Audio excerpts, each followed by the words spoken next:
welcome back to the channel. With the removal of multiclassing, I've seen a bunch of posts on the subreddit and Discord about how Rogue is unplayable now that multiclassing has been removed from the game. Since Slayer Smite Rogue was my favorite build during the multiclassing era, I figured I would put those claims to the test.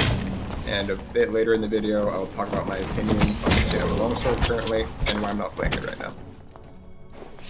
So the build I've been running is right here. For perks, I run Poison Weapons, Dagger Mastery, Jokester, and Thrust. For my skills, I use Cutthroat and Rupture. And lastly, for my weapons, I run a Stiletto Dagger and a Hand Crossbow. I did some quick math on the training dummy and came to the conclusion that I was doing about 80% of the damage I was doing with my Slayer multiclass build. A 20% reduction in damage may sound huge, but you have to take into account that no one else can multiclass anymore either. So that means everyone you run into won't have Robust anymore, and it's much easier to anticipate how a fight is going to go.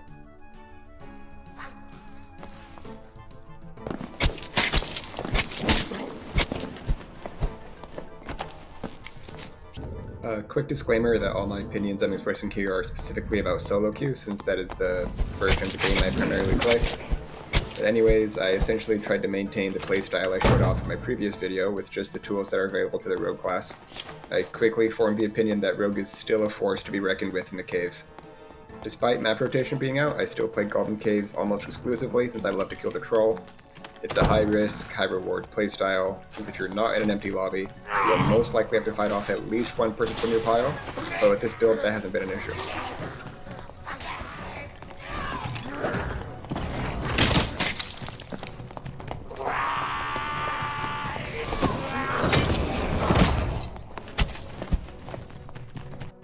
You want to aim for at least 320 movement speed X running, 115 HP, and the rest into damage. With these stats, I feel comfortable taking on pretty much whatever I run into.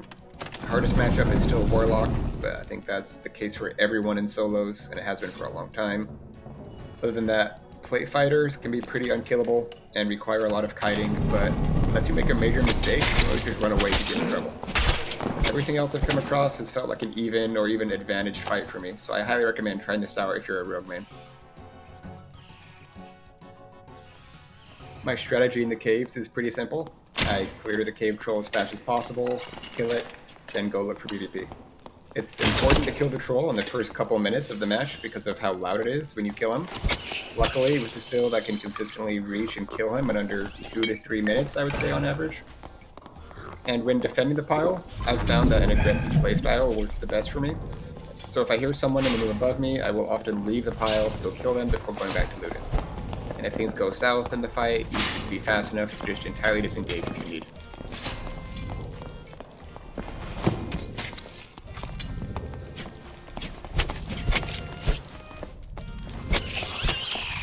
After main exam the past few weeks, I've realized that using a longsword is just playing the game on hard mode, honestly.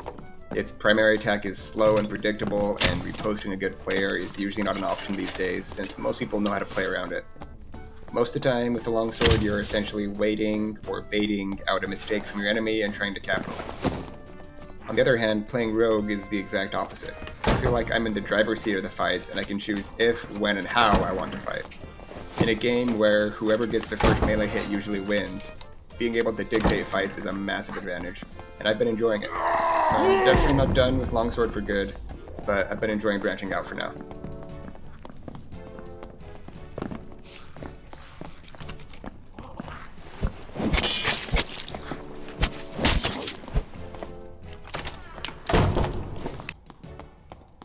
Lastly, I wanted to share my opinions on the state of High Roller right now.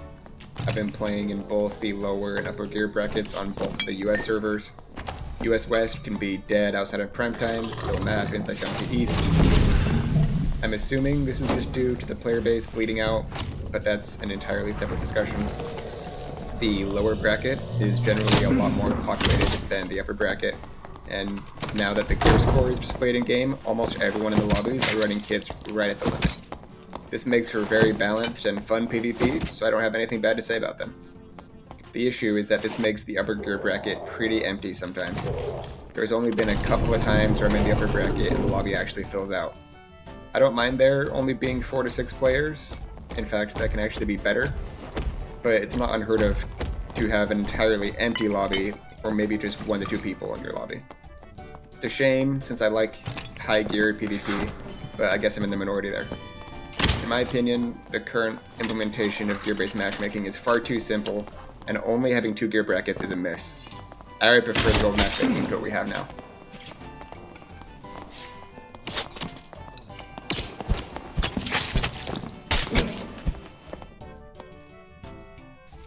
I have a couple more clips to show off, but that's enough rambling for now.